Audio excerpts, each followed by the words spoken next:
Hello and welcome back to Digital Assets Daily. Good morning, good afternoon, or good evening, wherever you are in your corner of the world. I think we've finally got everything sorted out with the webcam. And tonight, I'm excited for many reasons. A lot of discussion going on with CBDCs. If you're new to the community, CBDC is a central bank digital currency. I've been saying for, the last year or two, easily conservatively speaking, on how the CBDC has a wholesale and a retail. Many people are unaware of the actually having two divisions within the CBDCs. And basically the wholesale is the institutional line, and the retail is the consumer line, like you and I are to the banks, etc.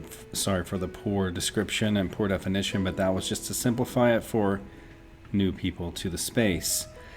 I've mentioned how in my research on XRP, I do extensive research as an investor to make sure, why I have what I believe to be a great investment. As you research, or as I have researched, I've continued to be more and more excited. There was one point where I had invested in XLM, and 18 to 24 months ago or so, I started feeling like it was going to crash. So I kind of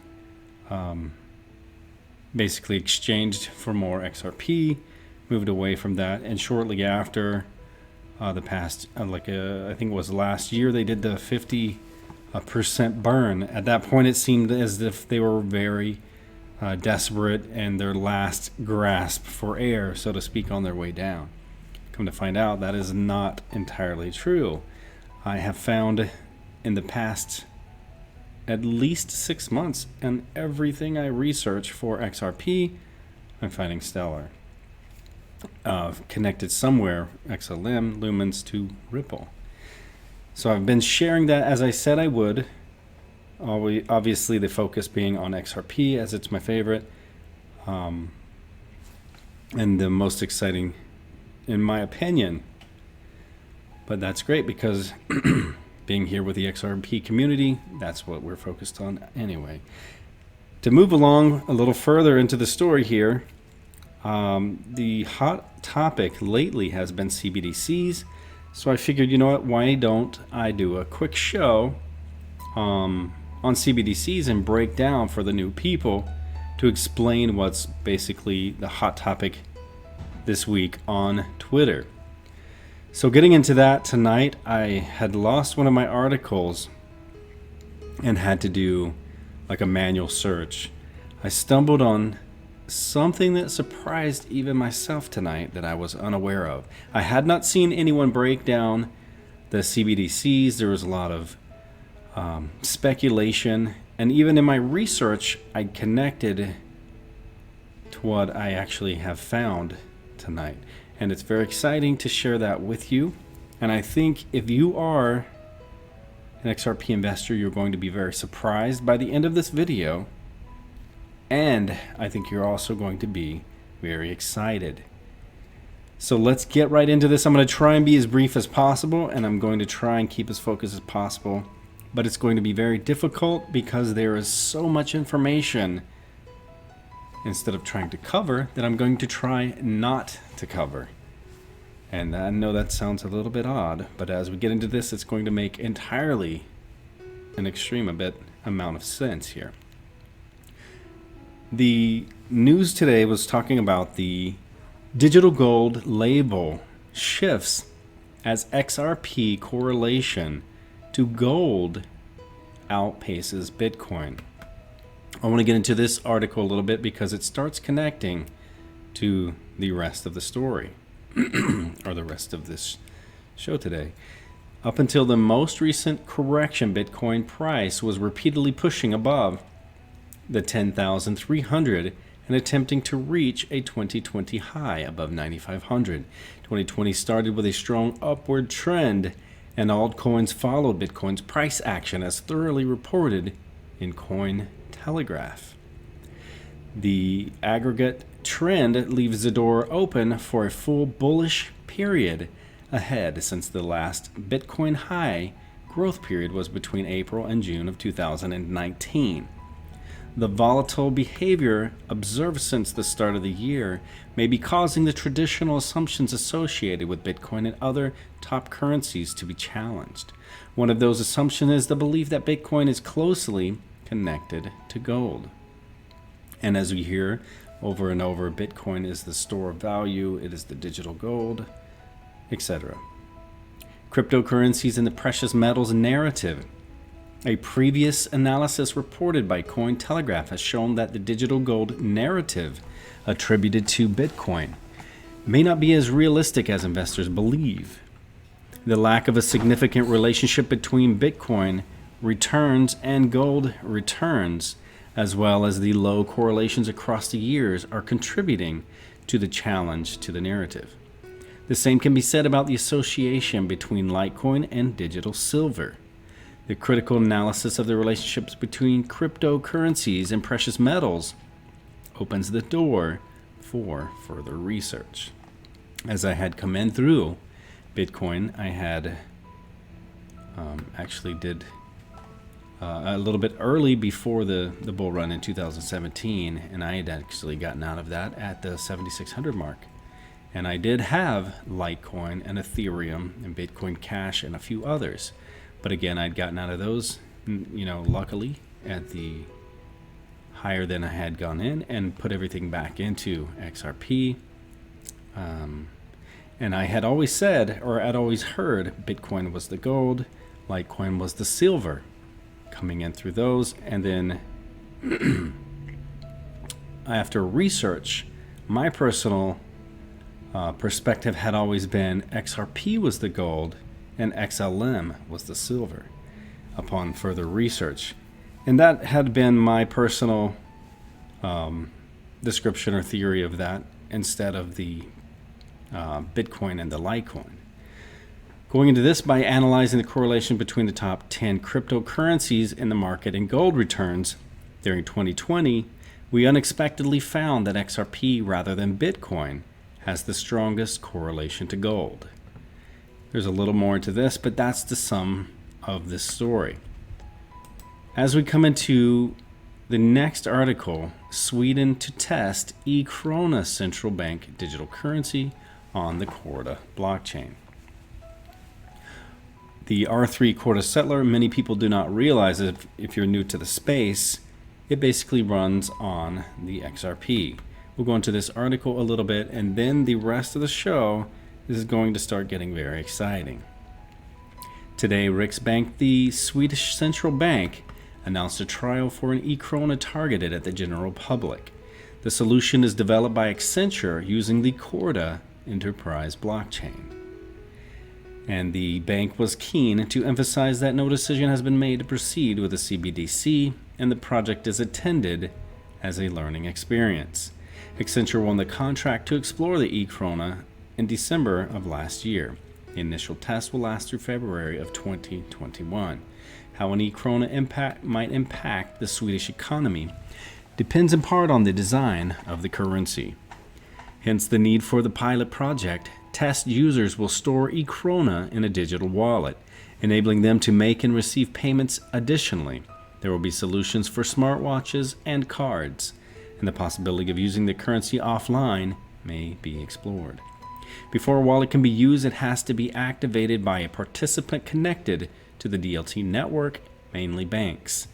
Once activated, the e-krona can be used for retail payments, person-to-person payments, or transfer to and from bank accounts.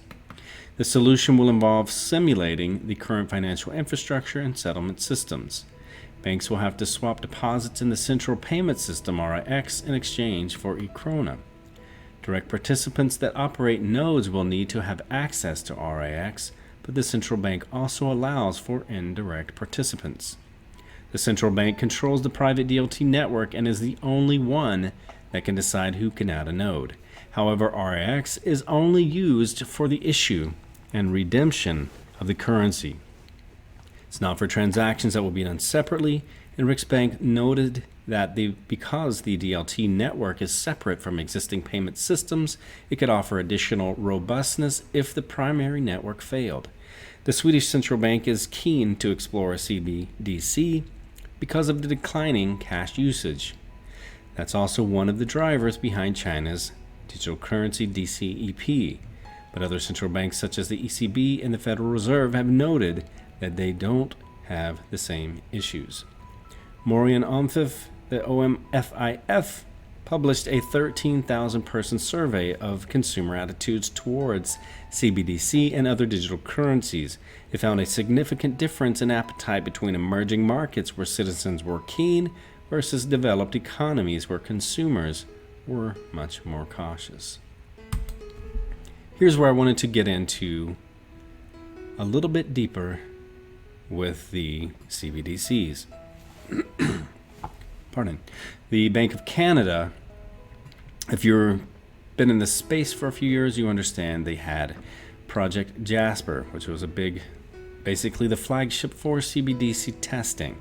Through this experiment and other partnerships, and we will get into almost all of them, we seek a better understanding of a new financial technologies, fintech. We work with academics in the private sector to build an experiment with test cases and proof of concepts.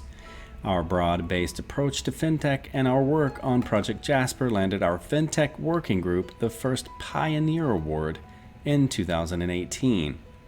Project Jasper makes a significant milestone in the payments industry. It was the first time in the world that a central bank participated in a DLT experiment in partnership with the private sector. This collaborative research initiative between the public and private sectors aims to understand how DLT could transform the wholesale payment system.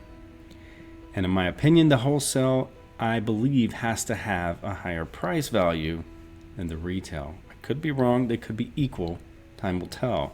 But to me, you're moving much larger volumes in wholesale than you're going to ever move in the retail. In the first phase of the project, we instigated the use of DLT for the settlement of high-value interbank payments. This primer, published by Payments Canada, provides a brief overview of the project. And as I just stated in Phase 1, it just reiterated right there.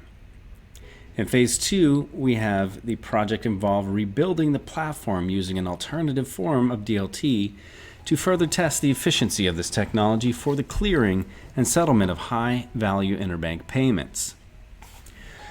The white paper prepared for Payments Canada also involved R3 and the Bank of Canada. Again, R3 is Corda, which is XRP. This report describes the findings of Project Jasper, a collaborative research initiative between public and private sectors to understand how DLT could transform the future of payments in Canada. This report describes a joint endeavor between public and private sectors to explore a wholesale payment system. And there we have it again. They continue to state the wholesale payment system, connecting back to R3, again, which is Corda, which is XRP. This report describes a joint, I think we just said that, endeavor between public and private sectors to explore a wholesale payment system based on DLT. They find that a standalone DLT system is unlikely to be as beneficial as a centralized payment system in terms of core operating costs. However, it could increase financial system efficiency as a result of integration with the broader financial market infrastructure. And in Phase 3, we have Project Jasper. Phase 3 explored the potential benefits from integrating this cash-on ledger with other assets such as foreign exchange and securities. The white paper prepared by Payments Canada, the Bank of Canada, TMX Group, Accenture, and again R3. This report describes the findings of the third phase of Project Jasper, a collaborative research initiative between the public and private sectors to understand how DLT could transform the future of payments and securities settlement in Canada. Then we have the final phase in Phase 4. Together with Payments Canada, we have partnered with the Monetary Authority of Singapore, the MAS, and the Bank of England, the BOE, to work on cross-border, cross-currency settlement system for the next phase of the experiment. This collaboration combines our own Project Jasper and Singapore's Project Uben with a view of using DLT to make cross-border payments faster and less expensive. And many times when you see cross-border, it typically is descriptive of XRP, and many times you see cross-currency, it's typically descriptive of XLM. And many times, as I've said and as I've begun sharing the past 4 months, I've found them working together almost everywhere.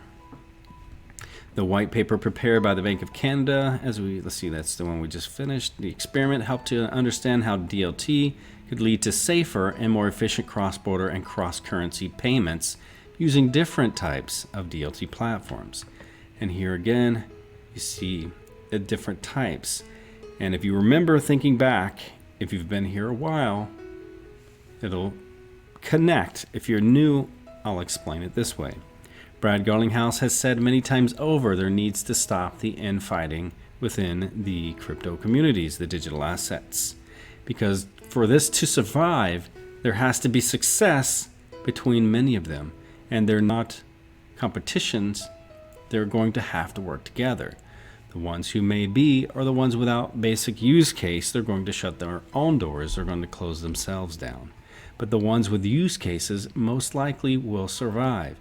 They say it again and again, many times over, but I think to some of the people who are maximalist in their digital asset, they're not understanding that because their eyes are closed to see what's surrounding and what's happening.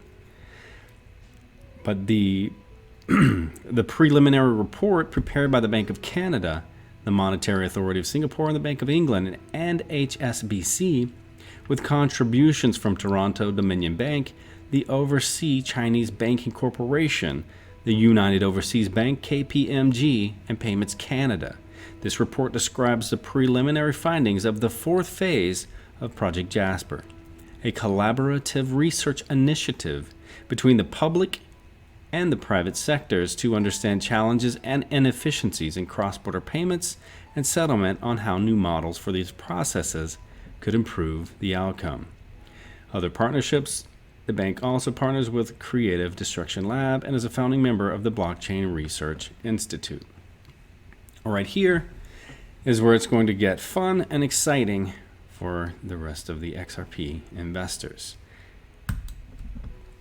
The introduction to Project Jasper.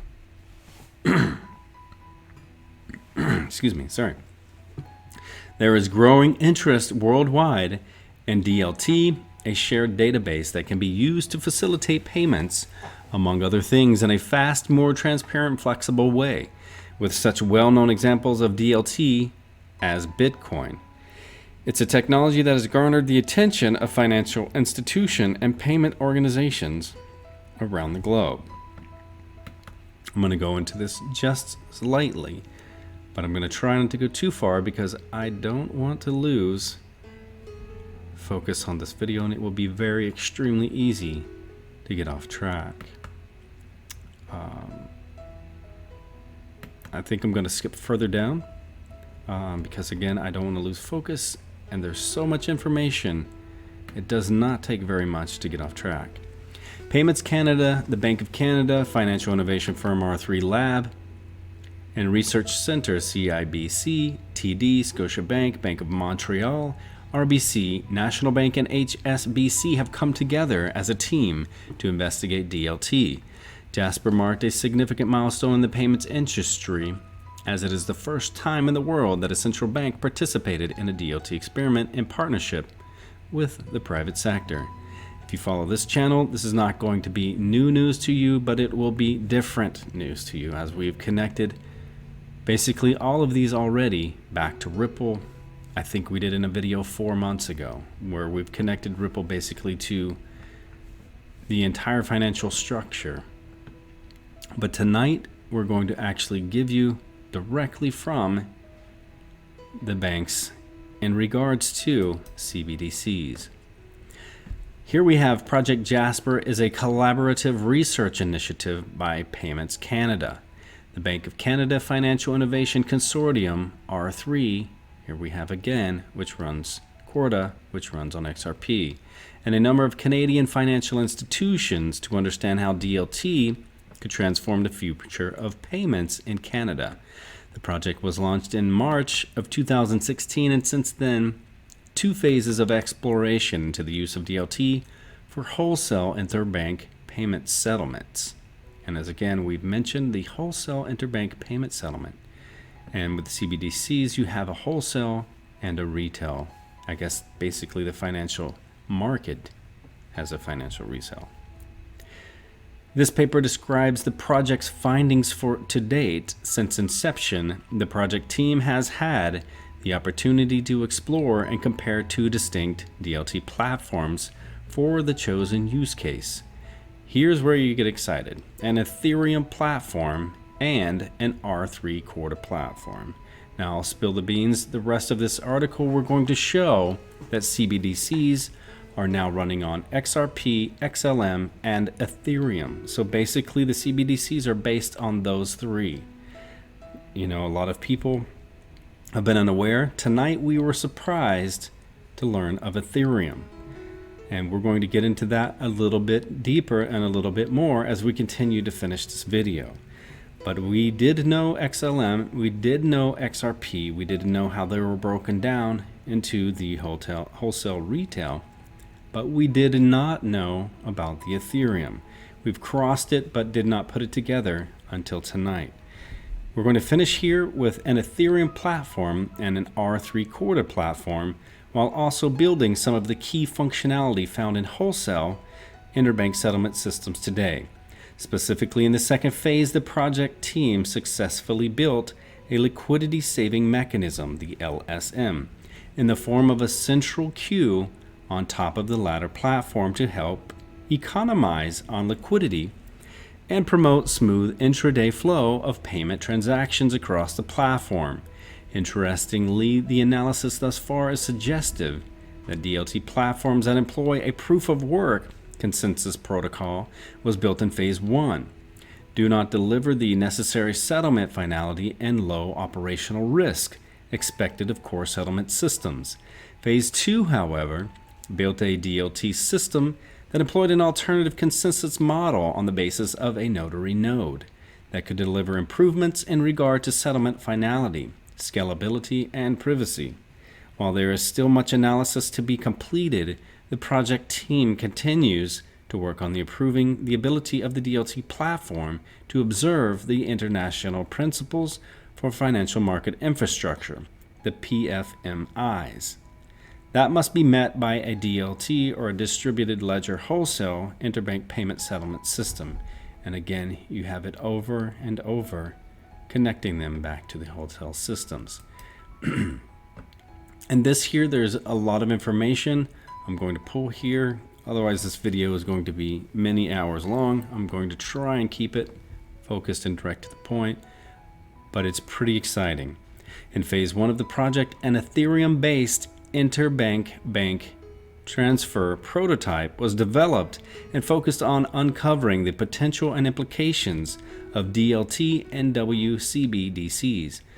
Wholesale CBDCs, that's the W, retail would be the R-CBDCs for interbank payments.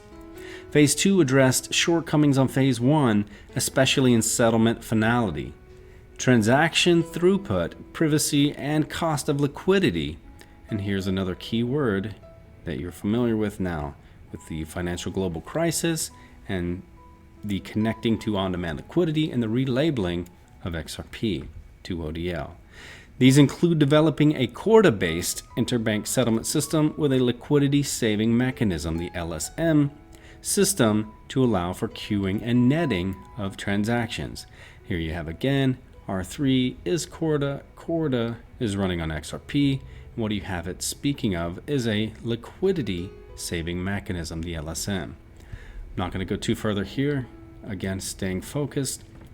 The Jasper technical project, supported by Accenture and JP Morgan, began with a design analysis of different possible models of connectivity between the 2 DLT networks, Quorum and Corda, We'd cross Quorum, but it didn't cross my mind. I just think of breezing through. Quorum, we're going to get into, is based on Ethereum.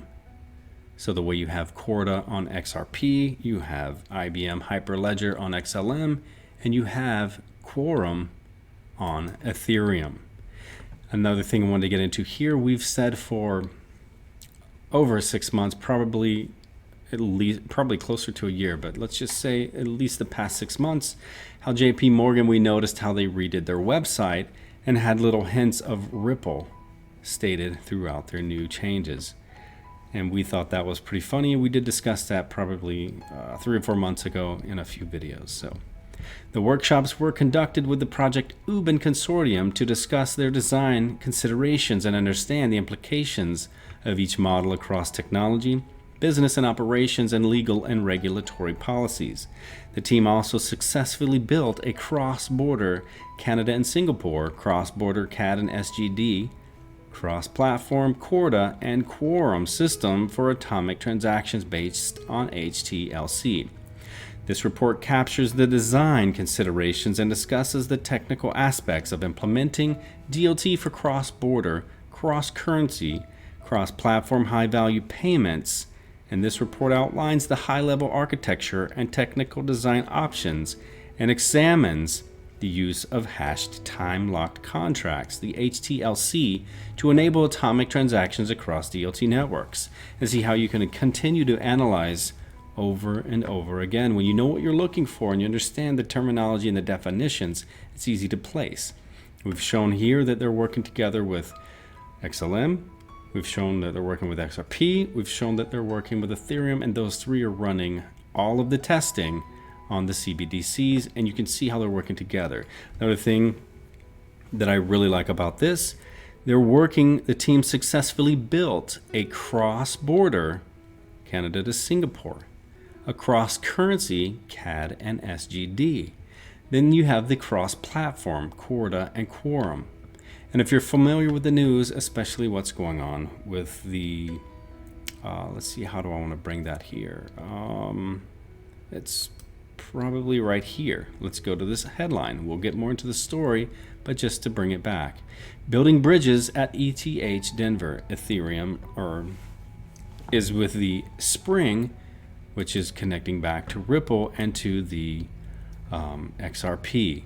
So you see today they're having news come out about what we've read right here in the cross-currency and cross-platform system for atomic transactions based on HTLC. So again, I've got some of this older news in here, and then I've placed all of today's new news and connected it. You have to go back in history to see how things started, so you have a timeline of how long that they've been working together and how long the platform has been established. So it's not a new thing, even though for if you're not doing research or not following the details, it may appear to be new when the news is released.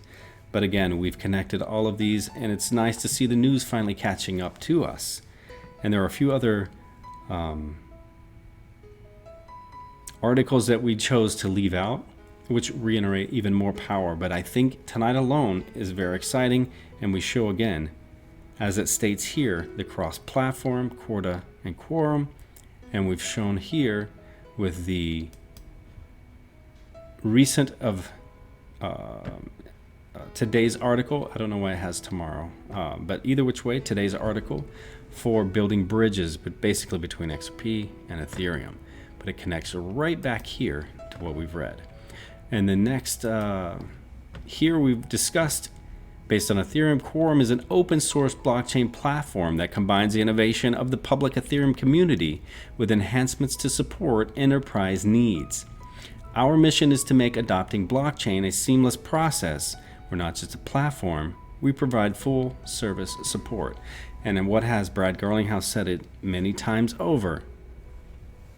We need multiple of the digital assets to survive.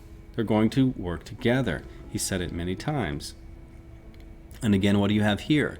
You have the Ethereum community with enhancements to support enterprise needs.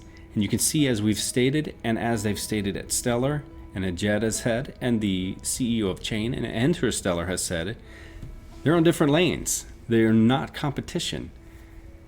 I know many people get blinded. They close their eyes, put on blindfolds, or plug their ears or whatever they do, and think that one single currency is going to rule them all. But that's not how it works.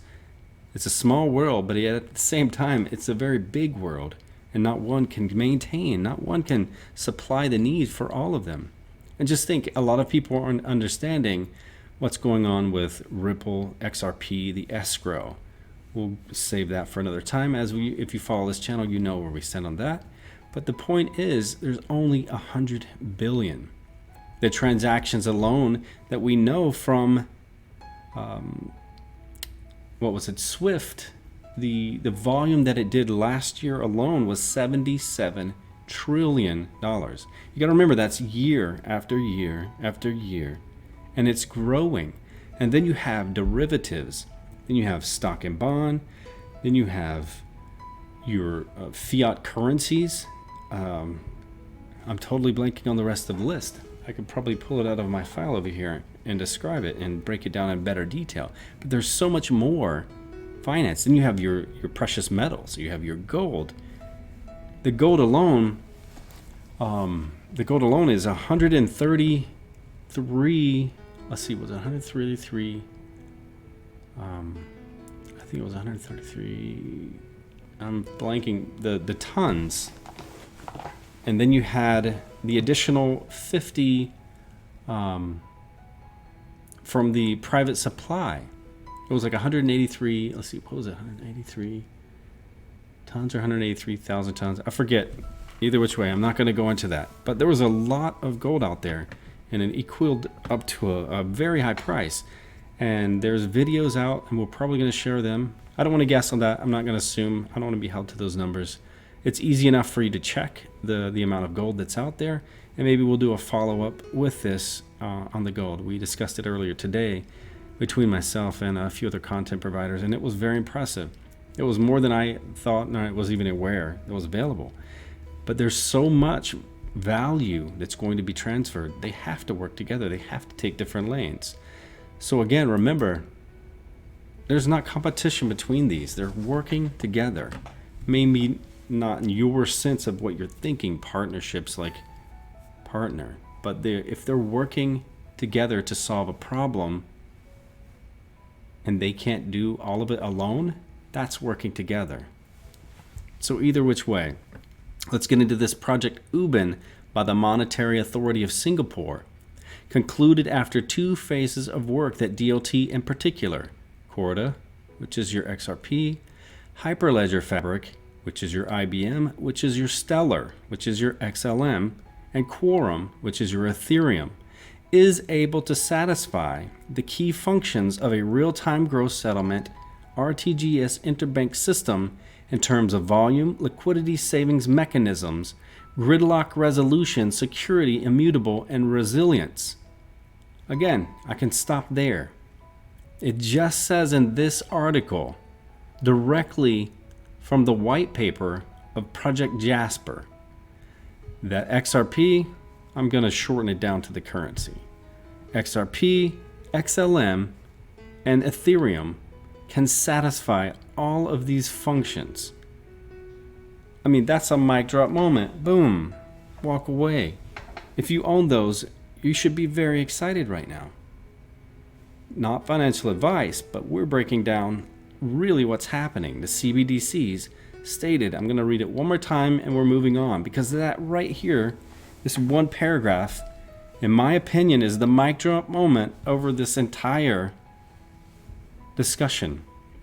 Project Ubin by the Monetary Authority of Singapore, 2017A and B, concluded after 2 phases of work that DLT in particular, Corda, Hyperledger Fabric, and Quorum is able to satisfy the key functions of a real-time gross settlement RTGS interbank system in terms of volume, liquidity savings and mechanisms, gridlock resolution, security, immutability, and resilience. Again, that's a mic drop moment. I'm going to go into the Stellar so you understand a little bit more of why I get excited about this, and so you can see what I see. I'm going to go through the article. This was from March 25th, 2018, but this is going to connect to this entire discussion tonight, as we've shown with Quorum, we've shown with Corda R3, we've shown now with IBM Hyperledger, and which describes XLM. We've discussed which connects to XRP and Ethereum. It can be no more clear than this. Yes, there are CBDCs. We've discussed with Augustin from the bank for international settlements. We've placed the video. I believe we might have added it here, but we've definitely shared it on Twitter. And again, we have shown a lot of information in regards to CBDCs. But since that is a hot topic today, we wanted to share, as Brad states, they are going to work with other people. As we've stated, there's no competition between them. They have to work together. Since October, IBM has publicly been building this DLT, or distributed ledger products, on top of Stellar XLM. Below, we piece together the disparate sources of information about the Stellar and IBM partnerships to understand how the relationship works. Learn more about why IBM chose Stellar Lumens here. There is a link. Boom, you can click there. We're going to keep this short, so I'm not going to keep opening pages, as I spent basically a few hours putting this together. The IBM provides financial institutions with enterprise level the Stellar-based products for validating the Stellar public network. Here, yes, they can do enterprise as well. You got to remember, Stellar initially became, I'm going to repeat the words of Jed McCaleb, Stellar basically became out a fork of XRP. So if you like XRP, in my mind, I can't comprehend someone not liking XLM. Stellar, once it did the fork, basically upgraded some of the systems. And again, in my opinion, as we've shown, and as they have all stated, are not competition. And feel free to go to our Twitter page, and you can see the videos on this as well.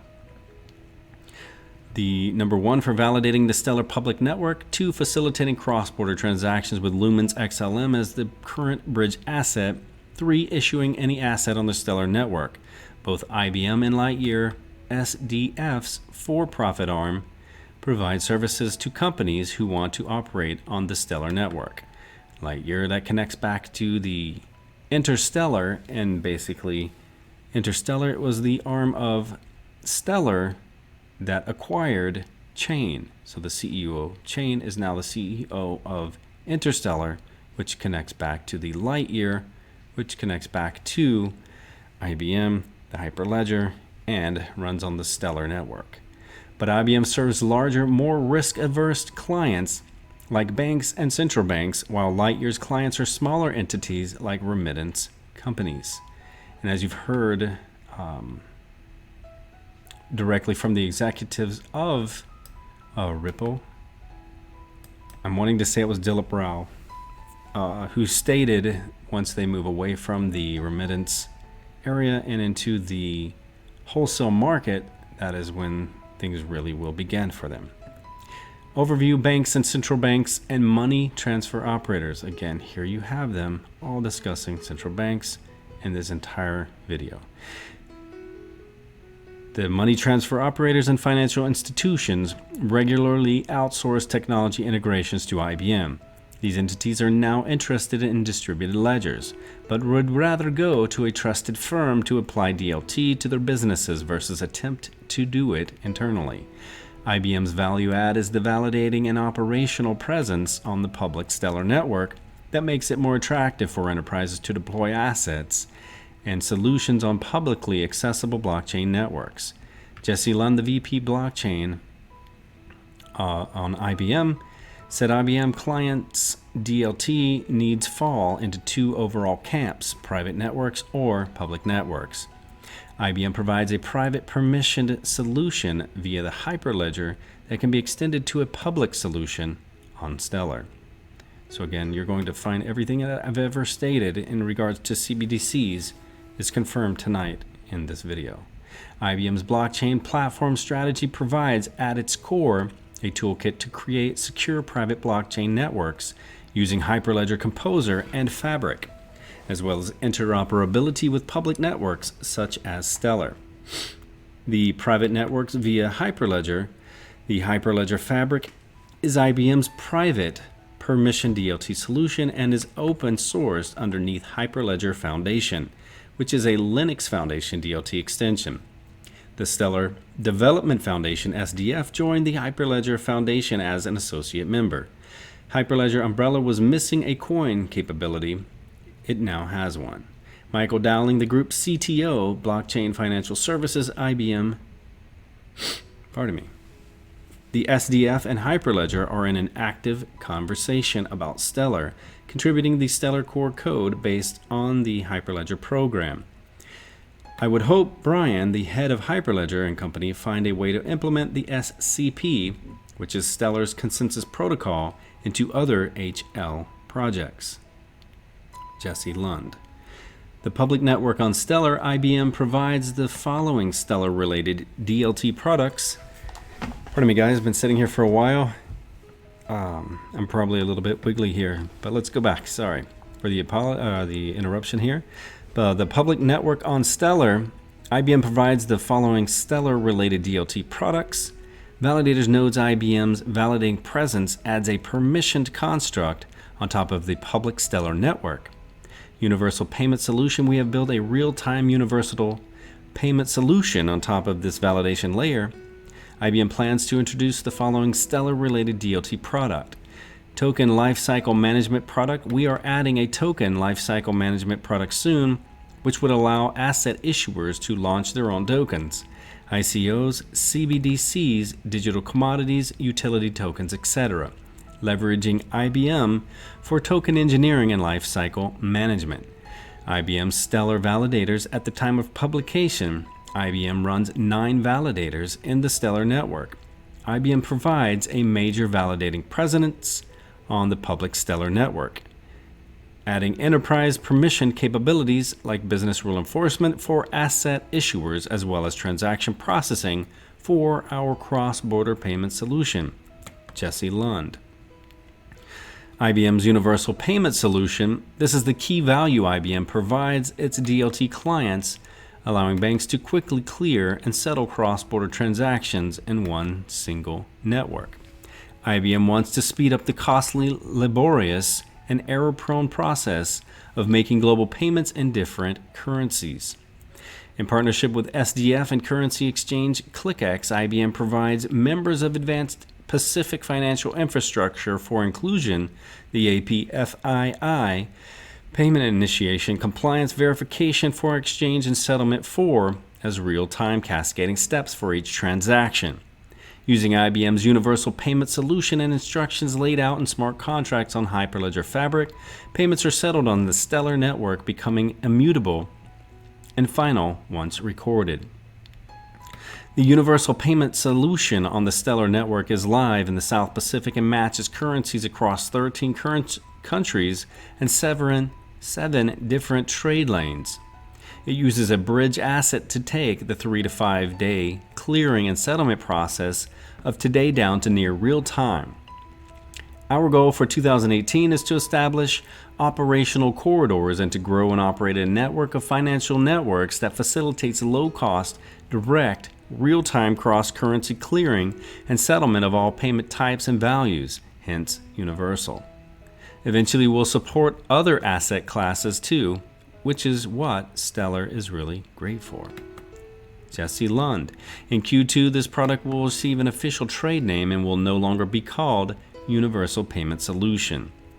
IBM's bank partners for the Universal Payment Solutions include Banco Bilbao, Vizcaya Argentaria, Bank Danamon, Indonesia, and Bank Mandiri, Bank Negara, Indonesia, Bank Permata, Bank Rakyat, Indonesia, and Kasikornbank, Thailand, Mizuho Financial Group, National Australia Bank, Rizal Commercial Banking Corp., the RCBC, Philippines, Sumitomo Mitsui Financial Group, the TD Bank, Withdrawal HK, of WorldCom Finance and other financial institutions. So you can see that Stellar is very massive.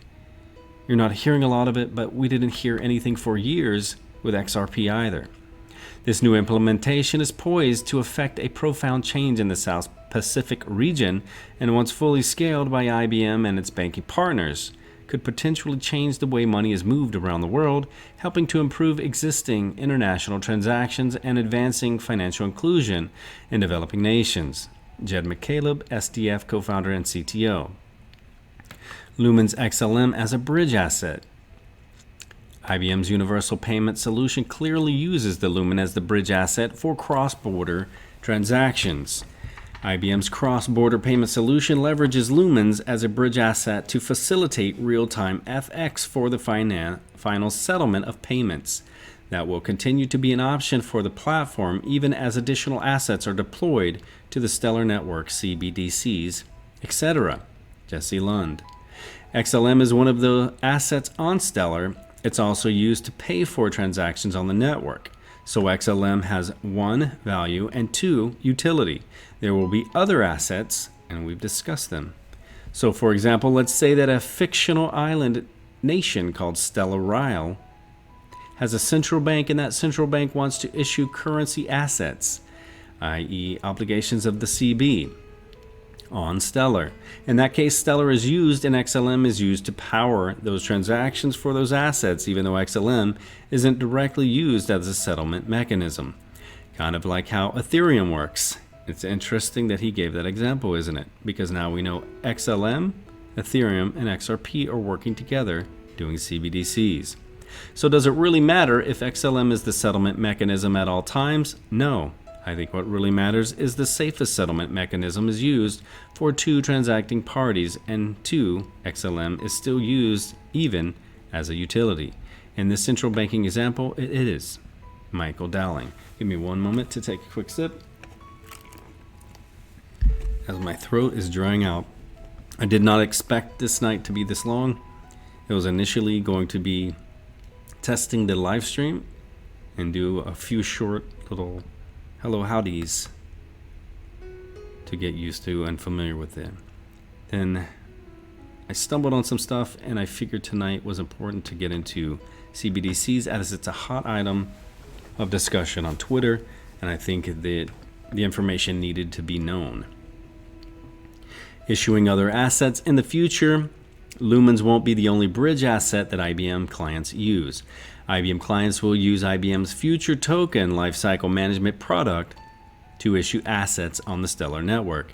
And one of the uses for these assets may be bridging transactions, likely using a central bank digital currency, a CBDC. There are no plans for IBM to issue its own tokens today, but we are aggressively working with commercial banks, central banks, and other FIs to issue other digital assets, e-money, digital currency, digital gold, etc. A lot of discussion on the financial institutions and their digital gold and stocking on actual physical gold. On Stellar to be used in the same way. As an alternative and complement to Lumens, I think you'll see a CBD soon. Jesse Lund. And as the Augustin has stated, and we've shared the video, Cambodia has successfully tested, tried, and used CBDCs, and they're very excited to move forward. As more digital assets of different classes become accessible and transferable on public interoperable blockchain networks, it's easy to see a future for optimized clearing and settlement across other asset classes, i.e. securities, beyond cash FX. We think the public Stellar network is a great home for diverse digital assets to live and may become more involved in token engineering, token economics, and token lifecycle management to that end. Jesse Lund. Banks and large corporates seem hesitant to hold cryptos on their balance sheets due to regulatory restrictions and/or volatility. That's why we provide 2 modes of operation in our universal payment solution. A gross settlement option using a digital asset bridge, initially XLM, but support for others coming soon, like CBDCs. And even in this article, now that we've known what's going on in this entire show tonight, the focus, they're telling you right here. Initially XLM, but support for others coming soon, like XRP and Ethereum, connecting back to CBDCs, and a net settlement option that allows counterparties to replace Nostro Vostro accounts by dynamically issuing each other digital flat tokens on the shared settlement ledger, Stellar. As more assets are made digital on Stellar and interoperable blockchains, I believe the gross settlement option will become the preferred because it doesn't require counterparties to have an agreement in place prior to transacting. Each transaction is an atomic set of operations that either settle in real time or don't. That's the basis of agreement between counterparties, one transaction at a time. Jesse Lund.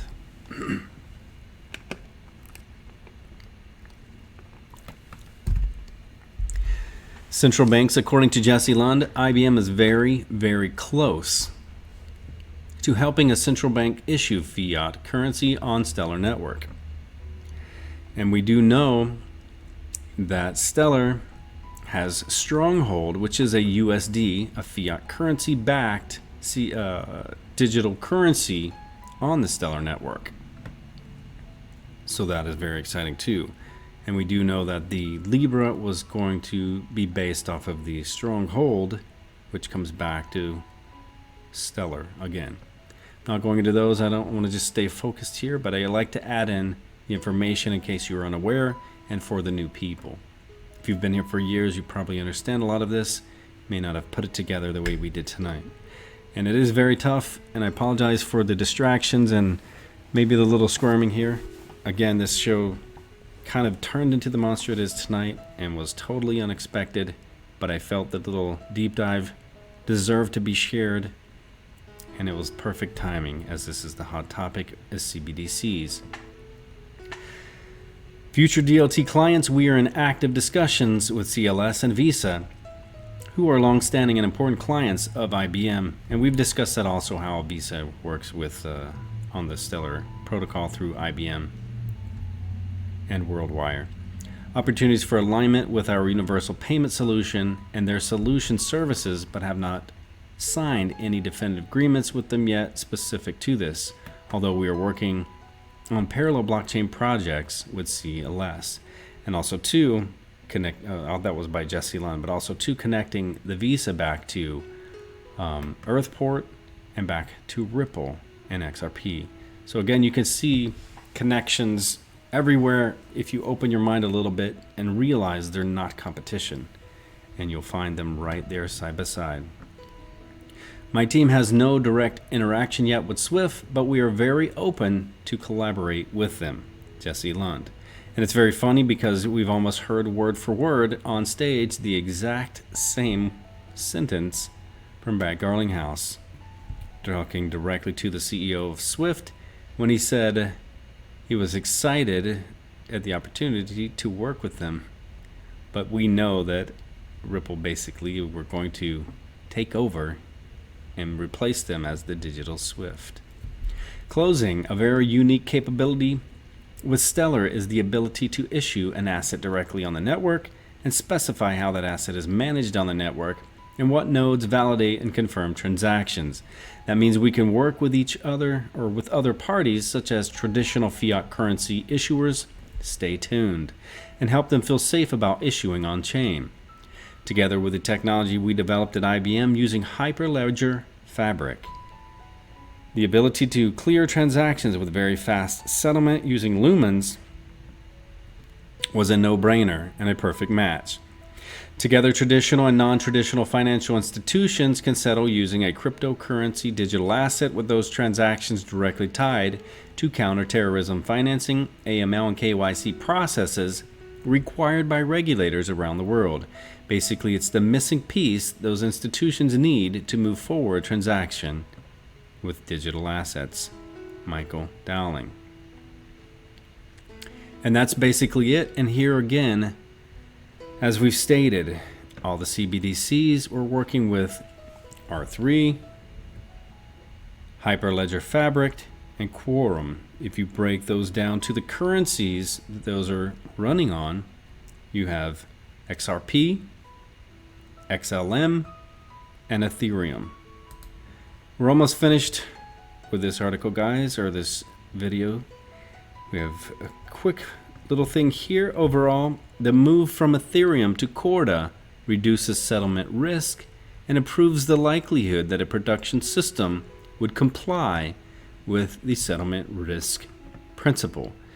And we have a lot on here, but I'm not going to go through that, as highlighted the important articles to make the point for this video. Again, we're going to go into the final article here, as we've discussed before, as we've discussed in here that they were building bridges to work together, and here you have Spring building bridges at ETH Denver.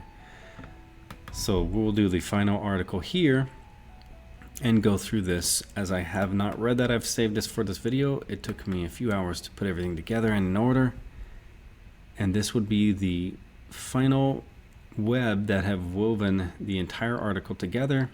As we've pointed out, the three main CBDCs are the three currencies, digital currencies, that are going to make up CBDCs: XLM, XRP, and Ethereum.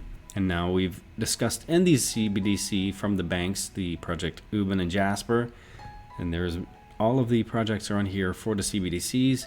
I pulled out the information that was important to show this is what they're using. And then today's article we have showing that they're actually bridging together, as we've shown from the white papers. In the fall, we launched Spring as Ripple's open developer platform for money, and last weekend we sponsored Ethereum Denver, or ETH Denver, one of the largest Ethereum hackathons and conferences in the US. Unsurprisingly, one of the most frequently asked questions that we received while on the ground at the event was, what is Ripple doing at an Ethereum thing? Fair question. Glad you asked. First, some relevant background. Spring is default open, meaning we build open source software, open protocols, and open standards, and we love to work with others that do too. Almost all of Spring's 40+ engineers work on open source software full-time. We actively contribute to and or support open source projects, including the C++ Rippled implementation of the XRP ledger, the Rust and Java implementations of Interledger Protocol, Codius, web monetization, and open payments. I'm not going in this tonight on this video, but also Codius will be very important, in my opinion, to the success of XRP as well. We have also held a seat on the C++ Standards Committee since 2015 and are members of the W3C for web payments. So we like contributing to open standards. We believe that developers should be given a choice on how to solve their problems, which is one of the reasons why we think interoperability is so important for crypto and blockchain technology to reach mainstream adoption. The last point is the most relevant to the Ethereum community, which recently created an inspiring mission to reach 1 million developers worldwide.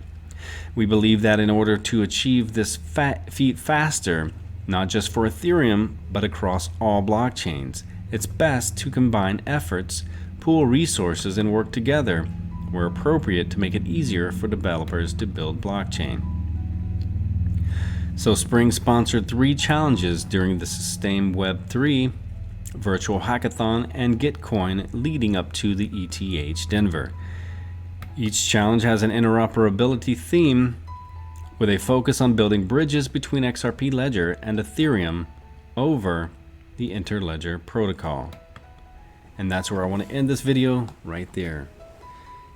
The whole theme was building a bridge between the XRP Ledger and Ethereum over the ILP, as we've shown from the beginning of these articles until the very last, that XRP, Ethereum, and XLM have shown to be the CBDCs working together and building the gap between one another and building the gap between central bank digital currencies.